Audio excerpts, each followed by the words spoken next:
बख्तियारपुर गंगा के मैदानी इलाकों में बसा एक क्षेत्र जहां एक ओर ऐतिहासिकता की छाया है तो दूसरी ओर आधुनिक विकास की संभावनाएं भी इस क्षेत्र में है।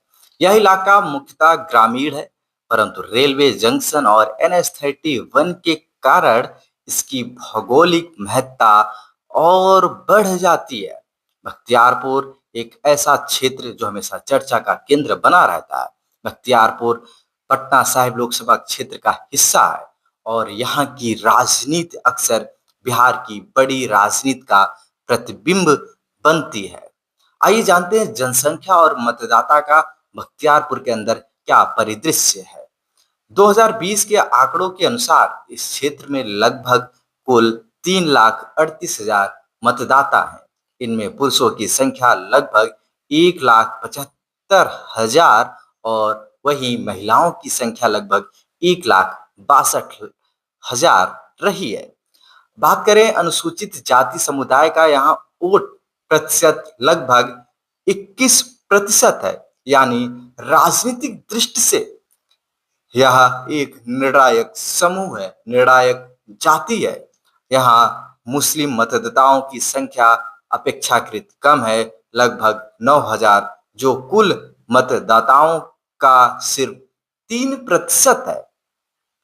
मतदान प्रतिशत यहाँ पे पिछली बार 58.09% रहा है, यानी 40% मतदाता आज भी यहाँ पे निष्क्रिय है। सवाल है क्या उन्हें कोई जगाएगा? क्या ये आप वोट दीजिए, वोट आपका अधिकार है। आइए जानते हैं चुनावी इतिहास की परतें। यदि हम इतिहास की ओर नजर डालें तो पाएंगे 1952 से लेकर 1990 तक यहाँ पर कांग्रेस का प्रभाव सर्वोच्च रहा है। मतलब पूरे प्रदेश के अंदर कांग्रेस का वर्चस्व रहा है। लेकिन 2000 के बाद समीकरण यहाँ पे बदलने लगे हैं। अब यह सीट बनी है एक स्विंग सीट, यानी जनता का रुझान चुनाव दर चुनाव बदलता रहता है।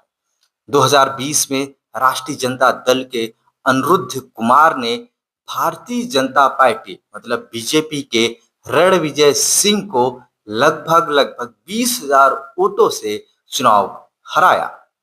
यह हार और जीत का अंतर बहुत कुछ कहता है कि बख्तियारपुर खासकर तब जब जनता सरकार से विकास की मांग कर रही हो।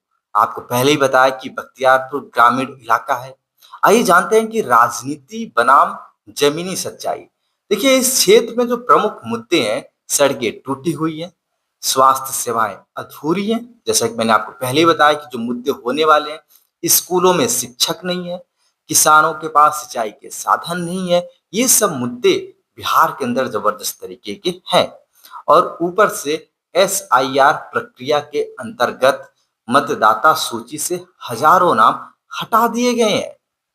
हजारों नाम मतदाता सूची में दोस्तों हटा दिए गए हैं। इसका असर चुनाव में गहराई से महसूस किया जा सकता है।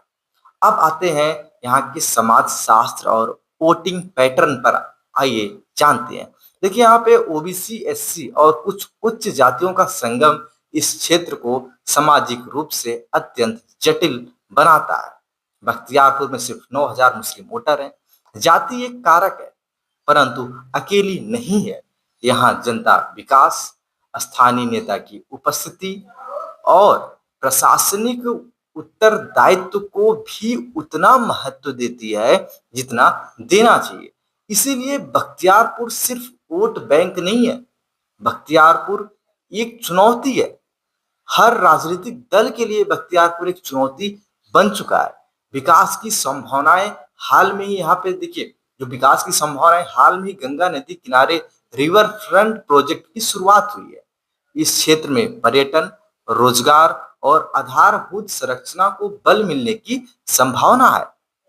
लेकिन क्या ये परियोजनाएं हैं चुनाव से पहले पूरी होंगी? नहीं हो सकती। ये चुनाव के बाद भी होंगी कि नहीं, इसका कोई जिम्मेदार नहीं है। क्योंकि सरकार बनेगी, वादों का पुलंदा बांधेगी। जनता अब जानती है बातों में विकास नहीं होता, जमीन पर दिखाई देना चाहिए। देखिए, जो अगला चुनाव आने वाला है इसमें अब देखना है दिलचस्प होगा, कौन आगे होगा कौन पीछे होगा। आरजेडी यहाँ फिर से जीत की कोशिश में है, बीजेपी वापसी की रणनीति बना रही है, जबकि जदयू और अन्य छोटे दल गठबंधन की ताकत से मैदान में उतरने को तैयार है। अब दोस्तों आप सबको क्या लगता है क्या होगा बख्तियारपुर में? लेकिन दोस्तों असली खिलाड़ी कोई और पार्टी नहीं है, असली खिलाड़ी यहाँ पे मतदाता है। और यही वह बात है जो इस चुनाव को दिलचस्प और निर्णायक बनाती है।